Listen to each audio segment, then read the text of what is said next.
up in South Boston, Massachusetts, till I was about the age of 7 years old, and I ended up in foster care and boarding schools up till I was about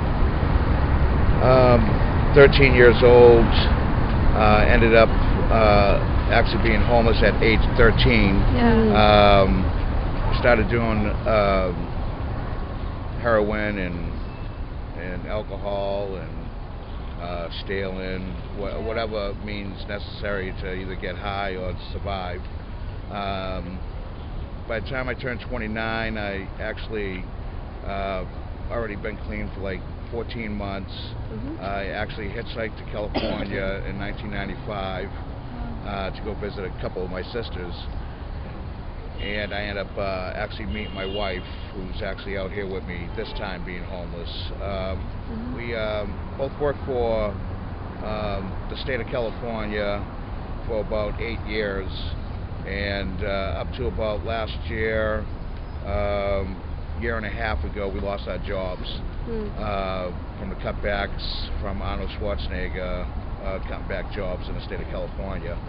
So I hitchhiked back out here last May, and to look for work out here, and it just didn't happen. I ended up homeless out here again.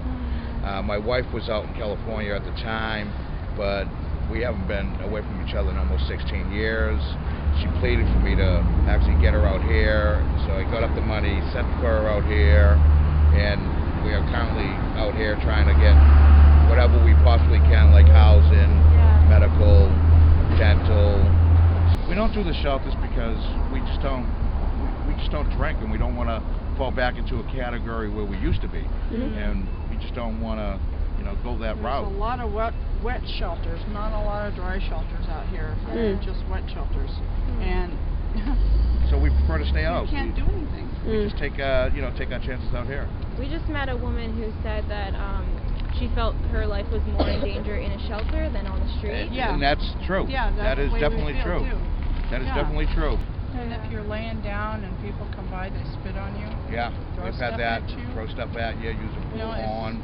Really? Should we tell them, We had a bunch of college students this, what was it, October?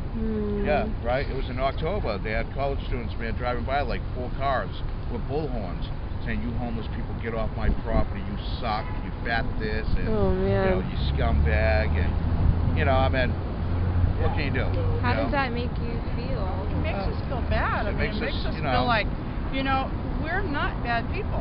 Yeah. And they're portraying homeless us people like ain't bad. We're bad. We're dirty. We're we don't have a brain. There's a lot of women that are out here single, and they do the climates out here. Yeah, we got a friend out here. She's 53 years old. She's originally from Chicago, and I met her during the summertime, and she's kind of like slowly going into that mode of really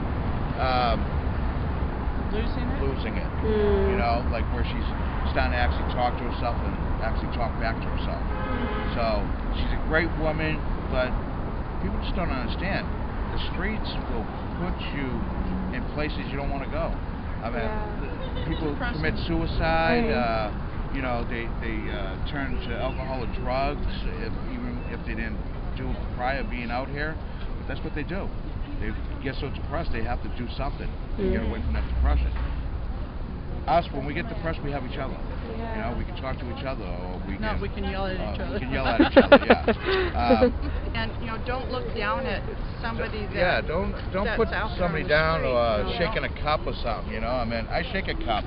Why? Because I used to be a thief, and I'd rather do this than rob you. Wow, that's great. And what's the best thing that a student could do in the city for the homeless? Best thing to do is just to listen, to understand the story. People have different stories out here, why they're out here. Our story's different from